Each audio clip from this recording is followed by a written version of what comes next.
Mengantisipasi peredaran produk ilegal tanpa merek dan rusak atau tidak layak jual yang berarti tak layak dikonsumsi, maka Dinas Perindustrian dan Perdagangan Kota Makassar kembali menggelar sidak atau inspeksi mendadak di pusat-pusat pembelanjaan atau swalayan Selasa 14 Juni 2016. Dalam sidak yang digelar, tim menemukan sejumlah produk makanan yang tak layak jual karena kemasannya rusak, di antaranya susu kaleng dalam kemasan penyok, dan menemukan sejumlah produk yang sudah kadaluarsa. Tak hanya itu, ribuan kilogram gula tanpa merek ditemukan di salah satu jalan di Landak Lama, Kota Makassar. Disperindak pun akhirnya menyita produk ilegal tersebut. Dalam hal ini kita dari beberapa tadi yang kita temukan, ada beberapa yang kita sita.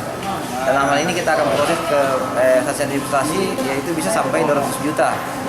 Yang pertama tadi temuan kita yang kita dapat tadi ada beberapa, seperti contoh di beberapa toko-toko swalayan dan supermarket, kita sita yang kemasan rusak, langsung kita sita untuk segera diproses. Dan di toko, ada salah satu toko tradisional tadi, toko-toko atau pasar modern tadi kita sita juga sekitar ada ribuan gula pasir dan terigu yang tidak ada label dan tidak bermerek.